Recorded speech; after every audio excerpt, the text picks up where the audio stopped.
de psicoterapia, uma linha de psicoterapia, ela tem sua origem na psicanálise, por estranho que possa parecer. Mas quem começou a análise bioenergética, na verdade, não foi Alexander Lowen, que é considerado seu fundador, mas foi o professor de Lowen, que foi William Reich, por sua vez um discípulo muito famoso do Dr. Sigmund Freud.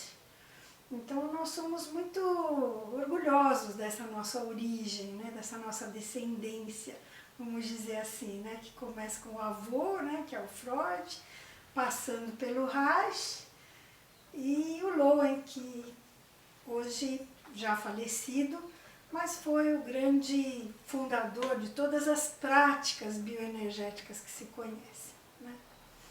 Bom, hoje em dia a gente fala em análise bioenergética, a maior parte do tempo ela está associada à psicoterapia. A gente sabe que ela também é útil como formação de atores, tem muitos formadores de atores e atrizes que usam o método bioenergético. Ela é útil em empresas para melhorar a comunicação, a expressão, em grupos, em instituições. Tudo que se refere à expressão pode ser trabalhado dentro de uma linha bioenergética. Mas a bioenergética, basicamente, ela é uma teoria de psicoterapia. Então, para dar uma ideia para vocês de com que a bioenergética trabalha, e por que desse nome, bioenergética, é porque ela é uma psicoterapia muito voltada para o corpo. O corpo não pode ser isolado do processo psicoterapêutico. O Reich já falava isso na época dele, debatia muito com outros psicanalistas que se utilizavam de métodos mais tradicionais, por exemplo, associação livre apenas, deitado no divã. Quanto a isso, o próprio Reich dizia, mas deitar no divã já é uma intervenção corporal, não é mesmo? Sem dúvida nenhuma, buscar o relaxamento para poder se expressar melhor, não deixa de ser uma técnica corporal que está sendo utilizada. Então, pode ser que os psicanalistas fiquem bravos comigo, mas eles também usam técnicas corporais quando pedem para os seus clientes deitarem no divã. Só que as técnicas corporais que o Lowen foi desenvolvendo ao longo dos anos envolveram especificidades. Por exemplo, a bioenergética, diferentemente da psicanálise e diferentemente do trabalho reichiano também, ela põe muito o paciente em pé. De uma maneira resumida, esta questão da linhagem, né, da bioenergética que vem de Reich, que por sua vez vem da psicanálise, implica em algumas rupturas. Reich teve uma ruptura importante com a psicanálise, porque resolveu trabalhar o corpo dos pacientes, principalmente focou muito a atenção na respiração. Lowen também, que foi paciente do Reich, trabalhou muito a própria respiração, acabou desenvolvendo alguns instrumentos até para trabalhar com isso. Mas nós diríamos assim que o foco dele mudou um pouco do foco reichiano, quando ele coloca o paciente de pé. E aí vocês poderiam perguntar, mas o paciente de pé, como é que é fazer psicoterapia de pé? Na verdade, a posição de pé não é o tempo todo. São momentos em que se trabalha aquilo que seria a pedra fundamental da bioenergética, que a gente usa até o termo em inglês. Se trabalha o grounding, que seria o nosso aterramento, se fosse uma palavra para traduzir melhor, que seria a nossa possibilidade de estarmos nos nossos próprios pés, ou seja, encarando a nossa própria realidade, metaforicamente falando. Esta posição de pé não é só uma posição, são alguns exercícios que a gente faz para poder estar mais em contato. Então são exercícios respiratórios, são exercícios de alongamento, então temos o grounding para frente, grounding para trás, vários exercícios no banquinho de respirar, da bioenergética, exercícios de energização, bater as pernas, né, fantasiar uma birra. Todos esses exercícios, na verdade, têm uma finalidade maior, que é nos colocar em contato com as nossas emoções e os nossos sentimentos. A base de toda a terapia bioenergética é estar em contato com as próprias emoções e os sentimentos. Por quê? Porque a gente vai perdendo esse contato. As nossas defesas que vão se organizando ao longo da vida, como a psicanálise já havia percebido e estudado profundamente, essas defesas não ocorrem só ao nível mental e cerebral, elas vão se cristalizando naquilo que o Reich chamou de couraça muscular e caracterológica. E é essa couraça que é o nosso objeto de trabalho na psicoterapia bioenergética. Na verdade, de um começo lá atrás da bioenergética dos anos 50, que a gente hoje em dia até brinca que era a bioenergética selvagem, em que os workshops tinham o intuito de quebrar a couraça, desmanchar os nossos bloqueios, meio que quase na marra, vamos dizer assim, para hoje, em que o trabalho é muito mais sutil. As couraças também mudaram muito dos anos 50 para cá, se a gente for pensar. Os tipos caracterológicos mudaram muito. Da época de Freud, então, a histérica do Freud, para o tipo de mulher que a gente tem hoje, né, as dificuldades das mulheres de hoje, que a gente encontra, que vem no nosso consultório, é muito grande. Então, a própria terapia teve que se transformar bastante. Né, e as couraças mudaram muito, são muito diferentes. Hoje em dia, a gente fala muito de um tipo caracterológico que a gente chama de borderline, que seria alguma coisa meio limítrofe entre a saúde mental e um transtorno. Nesse limbo do borderline pode se encaixar muita coisa. É uma definição um pouco imprecisa, a gente nem gosta tanto dela. Mas ela acaba sendo útil no consultório e principalmente porque hoje em dia vem muitas pessoas para a gente numa situação de tal desespero que você nem sabe se você vai dar conta dessa problemática sozinho no consultório, com exercícios, com trabalho terapêutico.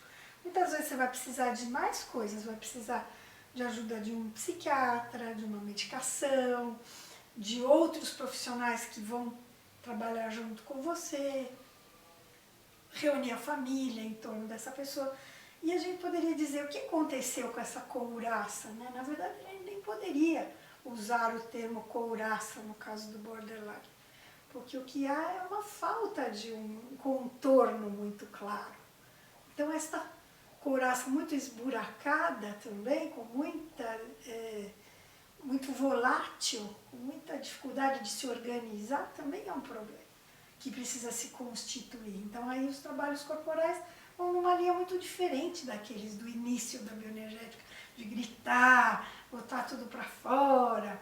São trabalhos mais de contenção, são trabalhos de contorno, trabalhos para começar a sentir limites e lidar com eles, como que os limites me transformam, como que a minha respiração fica numa situação em que eu tenho que dizer não, em que eu tenho que botar a minha barreira para o outro não entrar. Então são novas formas de trabalho que a bioenergética foi desenvolvendo ao longo de todos esses anos.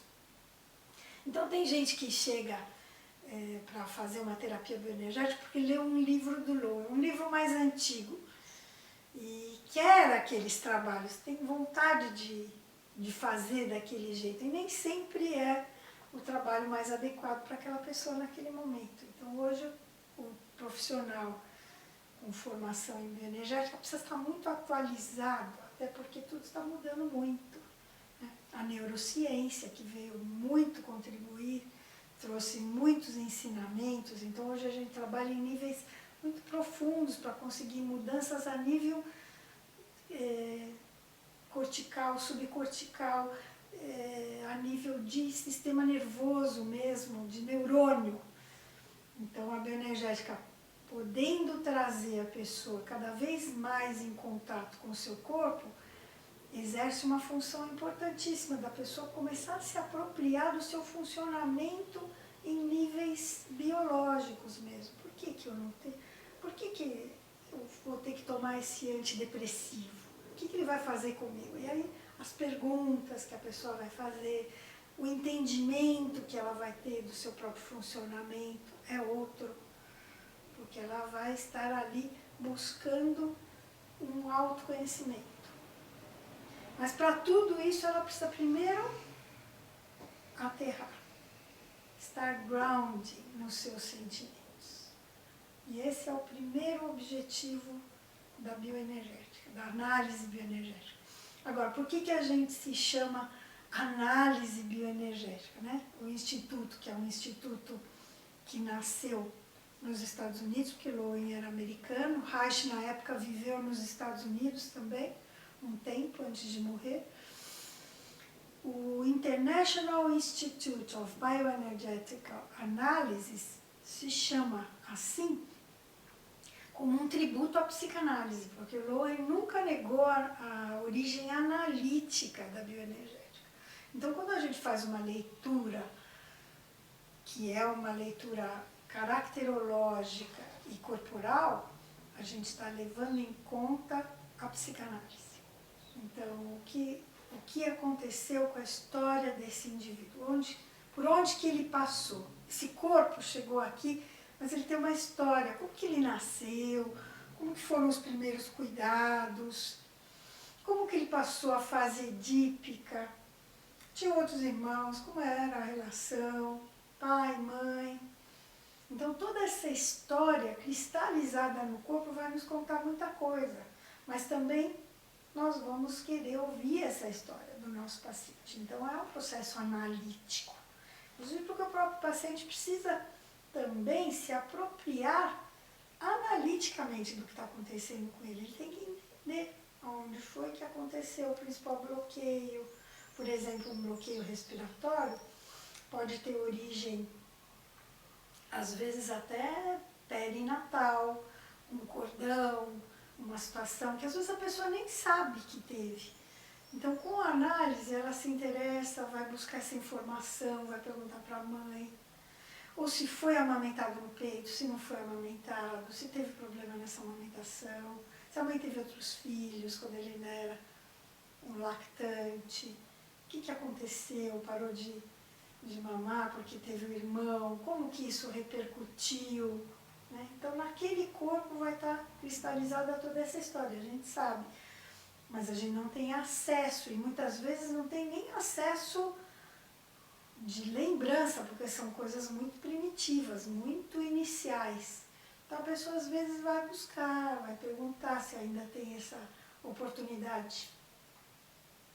E aí, mesmo quando ela não tem essa oportunidade de encontrar alguém que tenha a história dela, o pai, ou a mãe, ela mesma vai poder lembrar de muita coisa, porque os exercícios também incluem toda uma parte de entrar em contato com velhas memórias.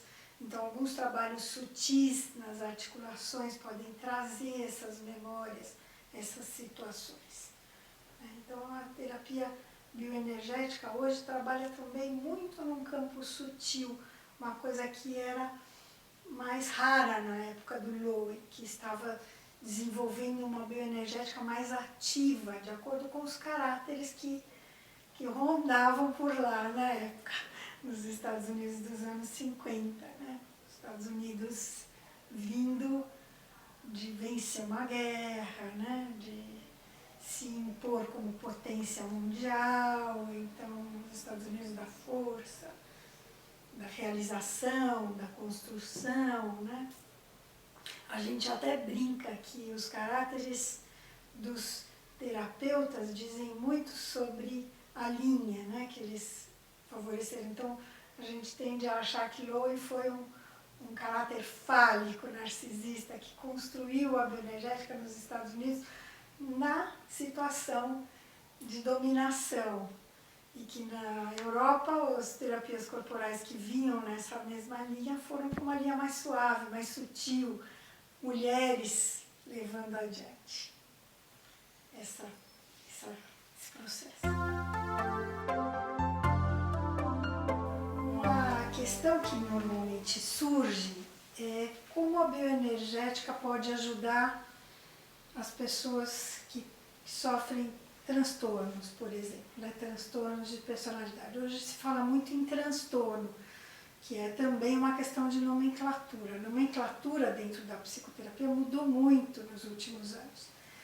E para isso tem contribuído bastante a neurociência, mas também tem sido uma controvérsia, porque pela possibilidade mais concreta de medicação, o que acontece? Os remédios vão se especializando, vão se tornando mais específicos para determinados transtornos, e o que a população, de uma maneira geral, tem como ideia de psicoterapia é de que a psicoterapia é uma só, os remédios é que mudaram muito, né? Hoje a gente tem um remédio para pânico, a pânico tomou tal remédio, o remédio para depressão, bipolaridade é outro, mas a minha amiga toma lítio, e lítio não é remédio, é um sal. Então são muitas dúvidas que as pessoas têm a respeito da medicação. A medicação, na verdade, também mudou muito, tanto quanto as psicoterapias, como tudo que evoluiu. Agora, uma das coisas que é preocupante é que essa nomenclatura, às vezes, ela começa a atrapalhar nos consultórios. Então, as pessoas começam a usar certos termos que são específicos da psicoterapia ou do psicodiagnóstico, né? Então, por exemplo, estou com pânico, eu já tive pânico. Mas como assim pânico? Porque eu não sabia escolher hoje de manhã, eu não sabia se eu ia com a blusa rosa ou com a blusa verde, eu entrei em pânico. Então não é pânico, né? Ou não, eu tive uma crise de ansiedade. Mas por que você teve uma crise de ansiedade? Não, foi terrível, era uma reunião com todos os meus ex-colegas de faculdade. Mas você não teve uma crise de ansiedade, ficou um pouco chateado, emocionado na hora, né? E não sabia muito bem como agir, ficou constrangido, mas não era uma crise de ansiedade, né? Crise de ansiedade você tem quando você tem que prestar um exame, vai ser, passar por uma entrevista difícil, que você sabe que a sua vida depende daquilo, a sua vida profissional, isso pode ter uma crise de ansiedade. Então as pessoas fazem uso, às vezes, desses termos, né? E o termo transtorno, por exemplo, que veio para tentar ajudar, ele um pouco também que complica, porque tudo hoje em dia é transtorno. Mas se a gente for querer levar ao pé da letra, transtorno é quando aquelas neuroses do dia a dia viram um problemão, porque transtorna a vida da pessoa e de quem está em volta. Então seria um limite muito claro entre uma neurose, uma dificuldade, eu sou indecisa mesmo, mas eu sempre fui assim, olha o meu jeitão. E não um transtorno obsessivo compulsivo que eu tenho que voltar várias vezes e fechar a mesma porta, desligar o gás 50 vezes antes de sair, eu lavar as mãos 90 vezes por dia. Isso é um transtorno, né? Nos casos de transtornos, claro que a conduta vai ser sempre muito mais delicada, porque não só ele está envolvendo a vida da pessoa como um todo, que já nessa altura pode estar difícil de trabalhar, difícil de manter um relacionamento, um casamento, a vida familiar está conturbada e tudo mais, né? Então, normalmente a gente trabalha junto com os psiquiatras, junto com o auxílio, às vezes que precisa ser medicamentoso, e são situações que a gente também não tem uma previsão de como é que elas vão funcionar, né? Muitas vezes o psicólogo está ali, está junto e vai em frente com a pessoa até ela tentar se livrar mesmo desse transtorno, né? Vai comprar essa briga junto com ela. Inclusive, muitas vezes, para ela aceitar a possibilidade de tratamento, às vezes aceitar uma medicação, que é muito difícil, né? Porque no começo dá efeito colateral, a pessoa briga com o remédio, mas os outros não precisam, porque eu tenho que tomar isso. Se é um transtorno de humor, por exemplo, a pessoa tem uma dificuldade enorme de aceitar o tratamento, porque ela acha que os outros têm que entender que ela é assim. Só que ela está destruindo uma família, um trabalho, já não tem mais. Então são coisas que o terapeuta tem que trabalhar muito junto com os outros profissionais, principalmente com o psiquiatra, né? No caso dos transtornos, principalmente. No caso das questões do dia a dia, que é o que aparece mais aqui, então são problemas de relacionamento, né? Problemas afetivos, problemas amorosos, vêm muito para o consultório, problemas de dúvidas em relação à carreira, ao que seguir, problemas vocacionais, no caso dos adolescentes, ou de identidade, eu não me sinto assim muito eu mesmo, porque aconteceu tal fato que me transformou. E aí a bioenergética tem um campo imenso para atuar, não só no sentido de ajudar com os exercícios, aqui cada vez vai ficando mais claro para a pessoa o lugar dela, que lugar de fato ela está dentro dessa transformação que ela está passando, mas também para entender, se entender um pouquinho mais, entender esse processo dela, né? que muitas vezes envolve a vida dela como um todo, né? O mundo dela como um todo. Né? Então, nesses casos, também fica muito difícil dizer, olha, tem um tempo determinado, a bioenergética é mais rápida do que a psicanálise. Não dá para dizer nada. Não dá para dizer porque depende muito de como a pessoa vai aceitar essa transformação, de como ela vai processar isso, de como ela vai se aliar ao profissional para trabalhar isso e fazer a parte dela nisso. Né? Então, todo esse trabalho inicial de uma psicoterapia é igualzinho nas duas. Então, tem que ter uma transferência no começo, tem que ter uma relação de confiança com esse profissional, porque senão o trabalho também não ocorre. Né? O trabalho vai ser muitas vezes árduo, porque vai lidar com conteúdos difíceis, conteúdos desagradáveis, eu tenho que olhar para a minha inveja, eu tenho que olhar para o meu narcisismo, eu vou ter que olhar para o meu egoísmo, eu vou ter que olhar partes minhas que eu tenho muita dificuldade. São defesas que eu construí para não ver justamente. Né? Então, para tudo isso, toda essa confiança que tem que ser estabelecida com o profissional, todo esse trabalho é analítico, um trabalho de confiança, um trabalho em que também os exercícios vão poder ajudar, porque eles vão dando consistência para essa relação. Uma coisa é você falar do seu egoísmo, do egoísmo do outro, né? Sentado numa cadeira longe, lá, fumando um charuto, e outra de mão dada com ele, né? Fazendo ele poder ficar nos próprios pés. Mas e como é que você sente esse egoísmo quando você fica nos seus próprios pés? E o peso está mais para frente, o peso está mais para trás? Onde você se situa aqui comigo? Né? Então a possibilidade desse encontro também é muito mais rica, porque ele envolve a pessoa como um todo. Né? Ela está ali e ela é o seu corpo. Né? E o terapeuta também tem essa vantagem, né? Porque ele é um terapeuta corporal, ele também está trabalhando com o corpo dele. Então ele pode dar a mão para o paciente. Né? Não é interditado dar a mão. E tem uma coisa que também muitas pessoas perguntam, né? Que tem uma idade para fazer bioenergética? Eu estou falando da pessoa ficar de pé, de dar a mão. A bioenergética se estabeleceu como uma psicoterapia de adultos.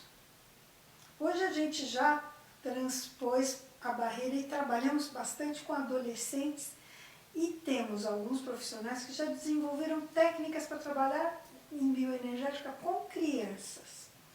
O Lowen não fez esse trabalho, não desenvolveu isso, porque o próprio Reich já dizia que a couraça muscular caracterológica ela só se forma na adolescência. Ela termina na adolescência, ela tem o seu acabamento na adolescência. Ela vai sendo construída durante a vida com as cristalizações das defesas, mas na adolescência, pelo próprio processo de identificações positivas, negativas, com as figuras parentais, com professores, com outros ícones, né, dos jovens, vai se formando a personalidade total, como ela vai ser, né, no fim. E este momento é um momento muito rico, porque a personalidade, enfim, adquiriu a sua tonalidade.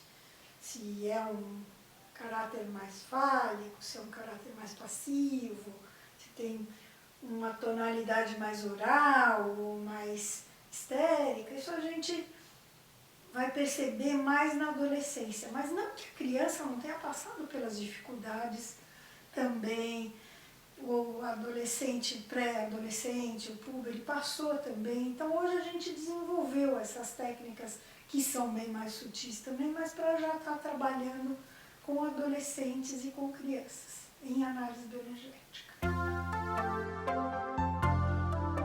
Na questão dos transtornos, a abordagem bioenergética, a abordagem das psicoterapias corporais, e aí eu não diria nem só bioenergética, porque também a psicologia biodinâmica e a biossíntese e a biosistêmica, que são formações que eu também realizei, elas vão tentar integrar um aspecto que geralmente é muito deixado de lado.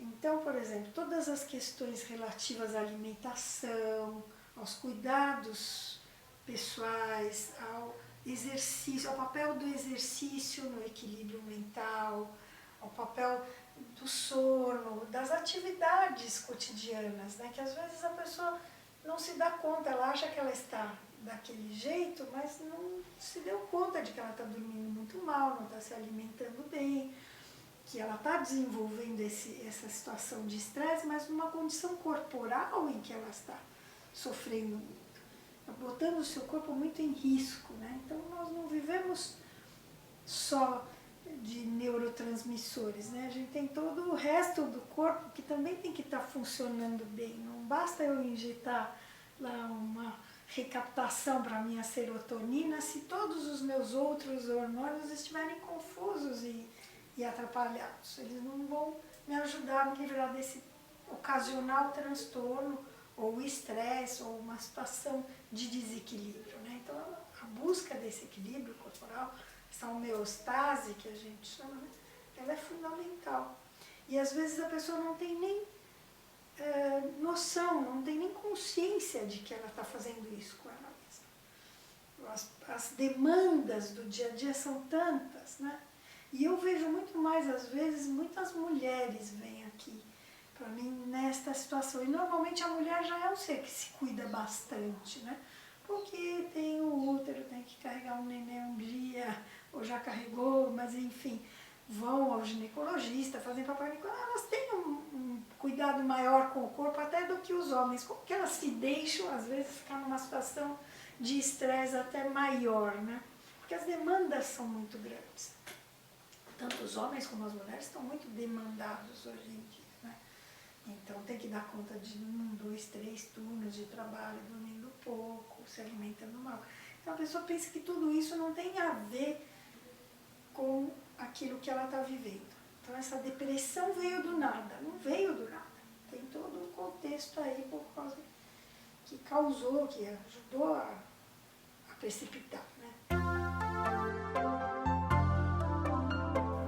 Quem é então esse profissional que está apto para trabalhar com as técnicas de bioenergética, né? A formação em análise bioenergética, ela não é uma formação local, nós não desenvolvemos essa formação aqui no Brasil de início. Ela foi desenvolvida pelo Instituto Internacional, que eu já mencionei, né? International Institute of Bioenergetic Analysis, que tem sede agora, atualmente acho que está na Suíça, a sede, mas ela já mudou, foi durante muitos anos nos Estados Unidos, onde viveu Lowen, e tem em vários países, e mesmo aqui no Brasil, em vários estados nós temos filiais, né, do Instituto Internacional.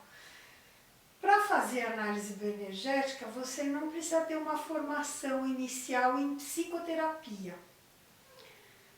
Claro que os que têm essa formação têm uma facilidade maior, mas, por exemplo, nós formamos fisioterapeutas em análise bioenergética, formamos alguns fonoterapeutas, fonoaudiólogos, formamos alguns educadores e algumas pessoas de áreas diferentes, nós já tivemos aqui também, alguns advogados, alguns cineastas, alguns artistas de teatro e professores de teatro, inclusive, que vieram com o intuito inicial de aprender sobre bioenergética, não necessariamente para virar terapeutas.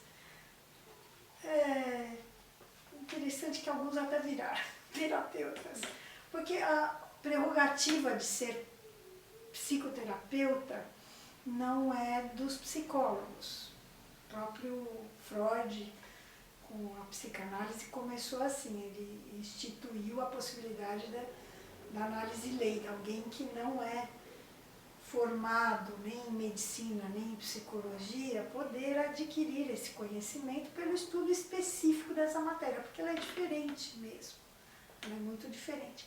Então a formação acaba que ele é um pouco mais exigente, são mais anos de formação.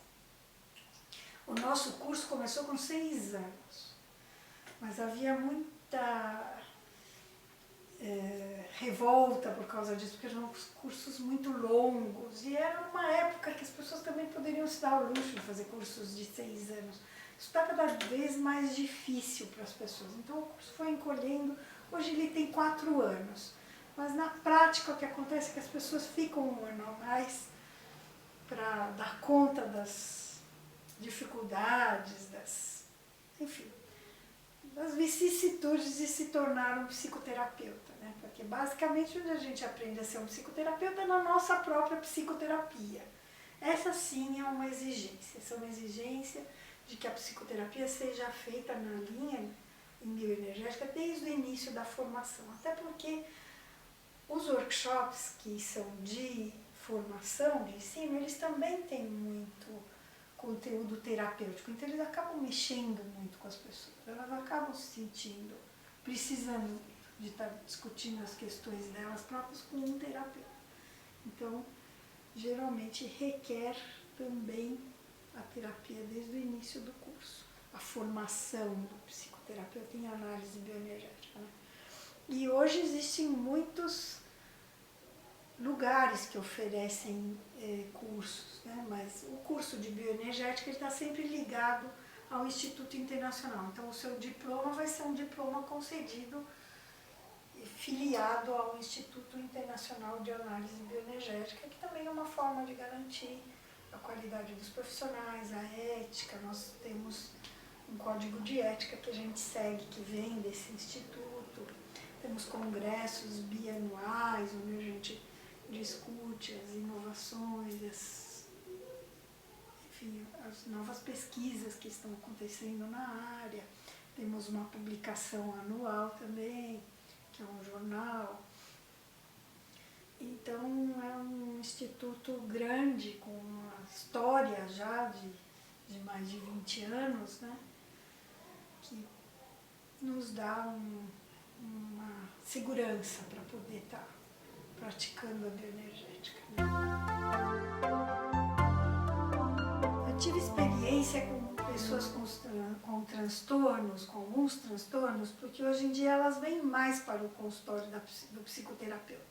Uma porque os psiquiatras encaminham mais, porque eles sabem que inclusive a adesão ao medicamento fica mais fácil, e outra porque eu acho que os quadros psíquicos estão mais candentes, né? Até pelo próprio estilo de vida que a gente vem vivendo, vem mais pessoas com transtorno. Vinha muita gente para se conhecer, era muito bacana no começo, né?